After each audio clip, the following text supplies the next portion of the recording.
So let me now turn on the next chart to what actually is in this Copenhagen Accord.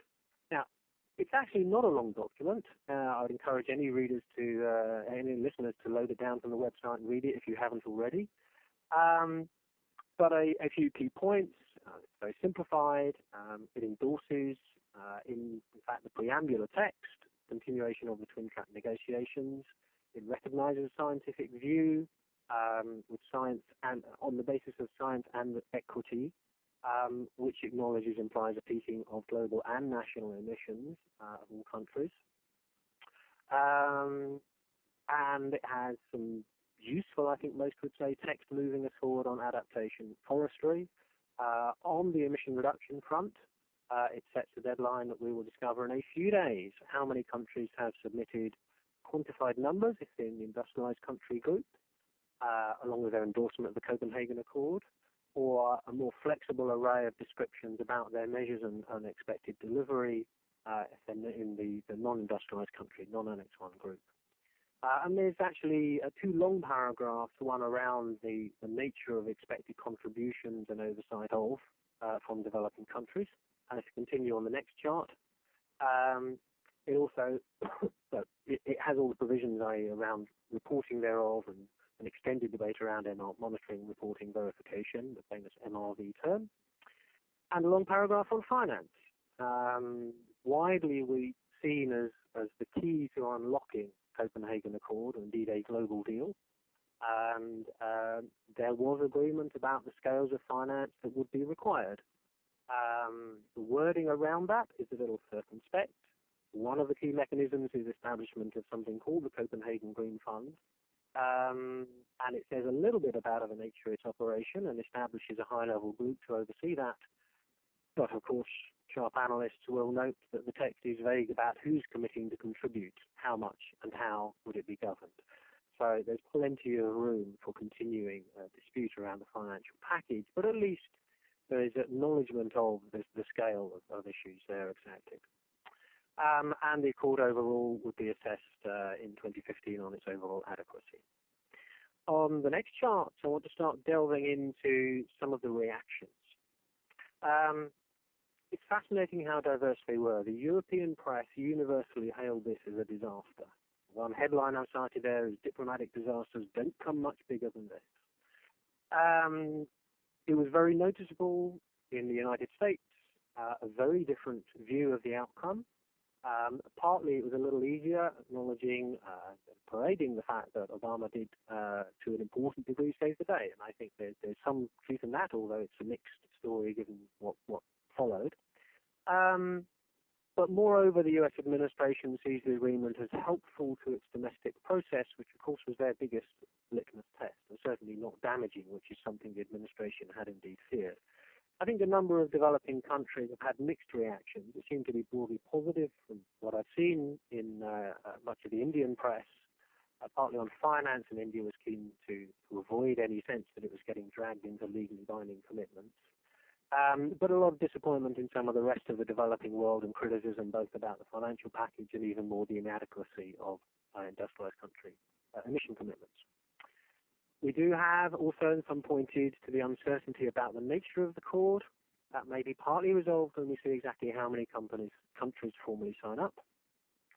And I personally find the continuation of the twin track negotiations under the UNFCCC, so the continuation of the Bali Plan negotiations, officially the continuation of the Kyoto Second Period negotiations, is interesting in part because it's the only formal process that is endorsed to continue after Copenhagen, albeit without a formal deadline, but acknowledging that the world will get together in June in Bonn and in Mexico for the next conference of parties and meeting of the Kyoto Protocol parties.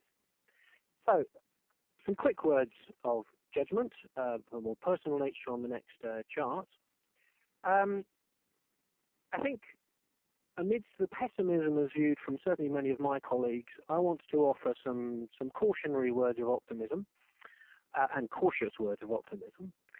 There was unquestionably some serious progress.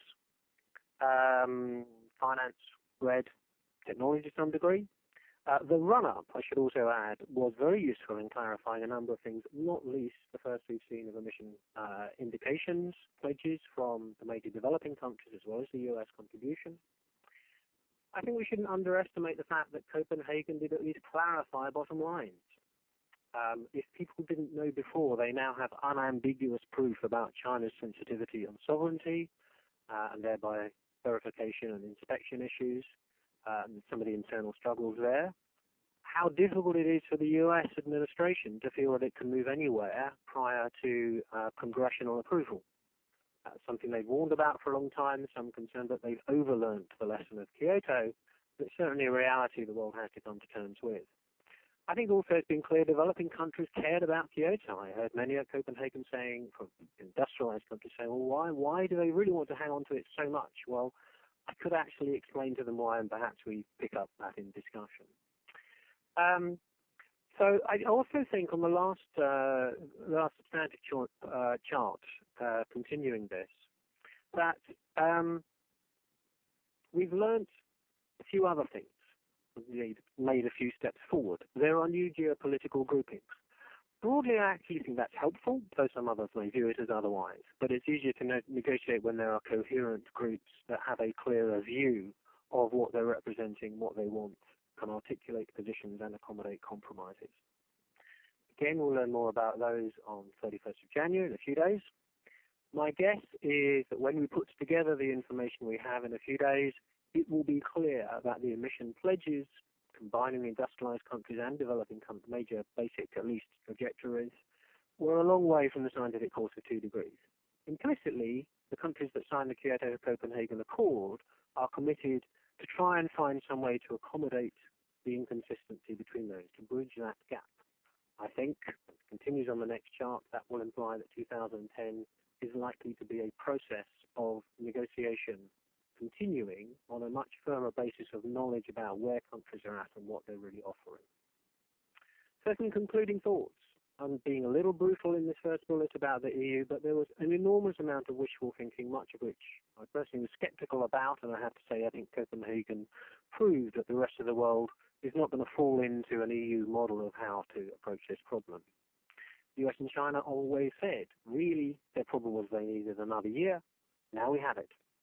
I hope that January the 31st will ignite a new round of global discourse about the gap between what countries feel they can deliver and their acknowledgement of what the science calls for. And I think that for all of the uncertainties, the June meeting has the potential to set aside sort of the bickering there's been on twin tracks or even the continuation of the UN process, to acknowledge that actually most of the world benefits from a harmonized multilateral system that has clear rules on accounting, offsets, verification, etc., on a common basis, 150 plus countries, albeit divided between the Annex B countries, which itself would expand, and others, notably China and India, which have a bottom-up domestic process, find it much harder to swallow the idea of a multilateral framework defining commitments on a top-down basis. And what is really going to matter is that what emerges from the Accord process can be dovetailed with what still, in my view, has the potential to emerge from the Kyoto process. Whether one does have a sense of adequate, comparable action between all the major parties that need to act if we're going to solve this problem. And I will finish with those